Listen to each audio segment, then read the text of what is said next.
Today we're on the world famous Onieda Lake. We're out with Bob Penicka and Poleto from Rapsody Fishing. Rapsody fishing rods are a factory direct rod.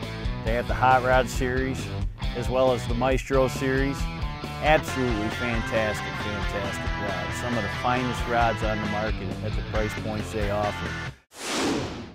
Well, we're in our 5th year with the New York Federation, and we really enjoy working with the group. We not only sponsor them through our contingency win program and with some product that they use for fundraising, but it's a group of people who have given us invaluable advice for rod design. So we've redesigned several of our models over the past 3 years based on input we've gotten from fishermen who we really trust. The CTC tournament just ended yesterday.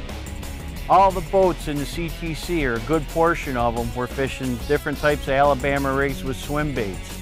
Heavy stick, 7.4 Rapsody, medium heavy, Maestro series, great stick for this. Pat's throwing the Bama Slammer.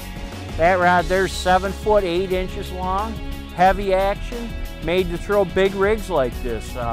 You get on these smallmouth on Onieda Lake. This is one of the few lakes up here in the Northeast where this Alabama rig is absolutely unbelievable. Right now we got some terns flying around just out here in front of us. We just had a really good school of smallmouth busting the surface, chasing a lot of bait. You're fishing and bird watching at the same time.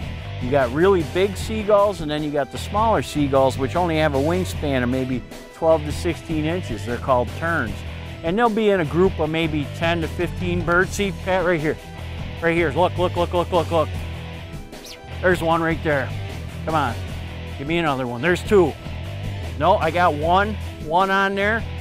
As we're fighting that fish, he's regurgitating all these minnows that he just caught. A lot of times you'll have 5 or 6 fish all right there together, and they'll hit. It's nothing on these Alabama rigs to catch more than 1 fish. The nice thing with Onieda Lake smallmouth, obviously, you know, you take one of these lures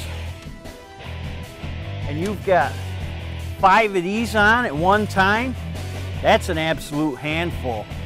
We were chasing those fish, they started surfacing right next to the boat. I landed right in the middle of them, bang, 1 fish. I did feel 1 more fish hit, but that's a nice 2.5 to 3 pound smallmouth right there. We're gonna get busy, see if we can't catch a few more. There they are, straight out. Nice, you're right in the middle of them, Pat. That's the spot, or close to it. There we go. I got 2 fighting the same one. Oh, that's a nice one, Bob. Nice fish, Bob. Oh, thank you. This one hit a blue and silver rattle trap I was fishing with the Grim Ripper, a 6 foot 8 inch jerkbait rod we designed. Frank's got another one on the Alabama rig. Man, oh man, oh man, oh man, oh man. I'll tell you what, this is one of those days you lay in bed at night dreaming about. Fish breaking the surface, fish all over the place. We're on the bite now. That's a nice fish. Yes. There you go, Frank. Another really nice smallmouth pushing 4 pounds on a hand-tied collider rig. 7'4", medium heavy, Maestro rod, 65 pound braid. We make our rods in our own factory, state-of-the-art factory with the best equipment available for making fishing rods. We design and roll our own blanks. A lot of companies don't do that. They buy their blanks and put their guides and handles on. A fishing rod blank is made up of carbon fibers, all running unidirectionally. They run the length of the blank, but they're held together by a resin. Think epoxy, like a 2-part epoxy you might use to repair something around the house.